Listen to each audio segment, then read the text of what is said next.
এর আগে বিভিন্ন সময় অভিযোগ উঠেছিল যে রাত্রিবেলা মিটিং এর জন্য ডেকে পাঠানো হয়, রাতে আর মিটিং নয়, সন্ধ্যের পরে আর মিটিং নয়, একেবারে তৃণমূল সিদ্ধান্ত নিল রাত্রিবেলা সন্দেশখালিতে কোনো মিটিং হবে না।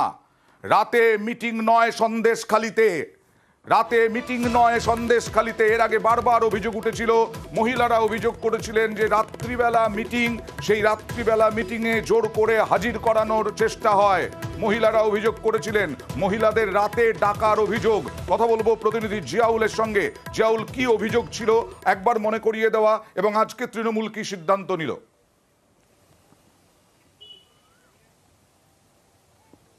দেখো, একদম বারবার কিন্তু যেটা অভিযোগ উঠছিল যে রাতের অন্ধকারে মহিলাদেরকে ডাকা হতো। কোথায় ডাকা হতো? পার্টি অফিসে ডাকা হতো এবং তাদেরকে বিভিন্ন রকমভাবে অত্যাচার করা হতো। এই যে অভিযোগ দীর্ঘদিনের পর দিন হয়ে আসছিল, সবটাই কিন্তু শিবুপ্রসাদ হাজরা, উত্তম সর্দারের বিরুদ্ধে। ফলে এই যে দিনের পর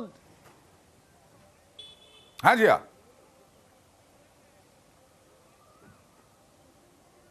একদম দেখো, এই যে দিনের পর দিন অভিযোগ উঠছিল, শুধুমাত্র যে এখানে সাধারণ মানুষের উপরে অভিযোগ তা কিন্তু নয়, এলাকার মহিলাদের উপরে অভিযোগ তা কিন্তু নয়, সিপিএম, বিজেপি বা অন্য যা দলের সমর্থক তাদের কিন্তু নয়, এখানে খোদ তৃণমূলের সমর্থক, তৃণমূলের নেতা, তৃণমূলের ঘরের লোক অর্থাৎ নেতা নেত্রী, তাদেরকেও হুমকি দেওয়া হয়েছে, ভয় দেখানো হয়েছে, তাদেরকেও প্রাণনাশের হুমকি দেওয়া হয়েছে, তাদেরও জমি কেড়ে নেওয়া হয়েছে। ফলে অভিযোগ যে বিস্তার, এবং অভিযোগ যে দেখে দেখে হয়নি, অর্থাৎ তার ঘরের লোককে হচ্ছে, তার কারণ তাদের যেদিকে নজর গেছে সেদিকেই তারা তাকিয়েছেন এবং সেই জমি তারা দখল করেছে।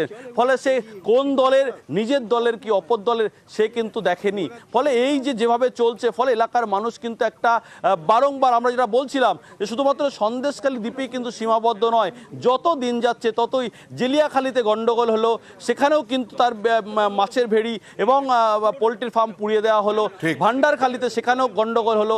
অন্যদিকে আজকের একেবারে বেড়মজুর 2 নম্বর গ্রাম পঞ্চায়েত, একেবারে সেই সন্দেশখালী দ্বীপ থেকে না হলেও প্রায় 9 কিলোমিটার দূরে, সেখানেও কিন্তু জমি কেড়ে নেওয়ার অভিযোগ, জমি দখল করার অভিযোগ। কার বিরুদ্ধে?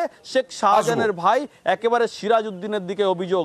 ফলে এরা কাউকেই ছাড়েনি, এবং মহিলাদের অভিযোগ যে তাদেরকে মিটিং এর নামে ডেকে নিয়ে যাওয়া হতো। তাই এবার একেবারে সিদ্ধান্ত, রাতের বেলা কোনো মিটিং নয়। কি বললেন সুকুমার মাহাতো, দেখুন। আমরা দিনের আলোতেই মিটিং করব। আমরা সাধারণত মিটিং করি সন্ধ্যেবেলা 4টে-5টার সময় মিটিং করি, সন্ধ্যে হয়ে যায় 6টা, 7টা, 8টাও হয়ে যায়, সেটাই হবে মিটিং। আর সুকুমার মাহাতো গেলেন, সাধারণ মানুষের সঙ্গে কথা বললেন, ওই মাঠও ফেরালেন, আর তার সঙ্গে সঙ্গে রাতে যে মিটিং নয় সেটাও বললেন। সাধারণ মানুষ কি বলছেন জিয়া?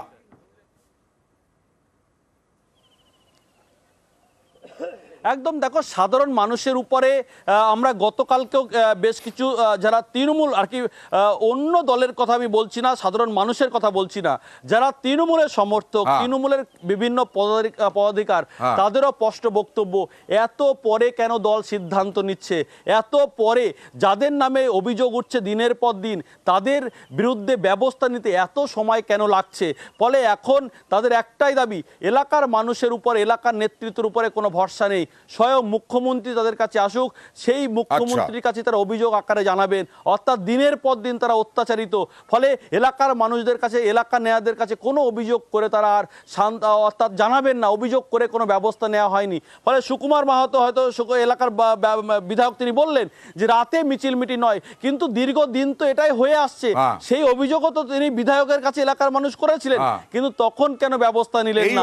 এবং এতদিন পরে আজকে সুকুমার মাহাতো, গ্রামবাসীরা সুকুমার মাহাতোকে কাছে পেয়ে এই অভিযোগগুলোই করলেন যে দীর্ঘদিন ধরে তো এটাই হয়ে আসছে, যে এতদিন রাতের বেলা বৈঠকের নামে ডেকে যাওয়া হতো পার্টি অফিসে, কিন্তু কিছুই তো হয়নি। এতদিন কেন হয়নি? মুখ্যমন্ত্রীকে চাইছেন বারবার তারা। সুকুমার মাহাতোর সঙ্গে কি কথোপকথন দেখি গ্রামবাসীদের।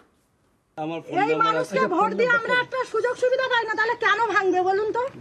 এই বর্ষা হলে দেখুন তো অ্যালবেস্টার গুলোর ফাঁক দিয়ে কেমন জল পড়ে, তার উপরে ওরা এসে যদি এরকম ভাঙচুর করে, আমি ছোট বাচ্চা দুটো নিয়ে কোথায় যাব? না ঠিক, আপনি যা বলছেন আমরা আমার নাম্বার আছে, আর নাম্বার নিয়ে কি করব?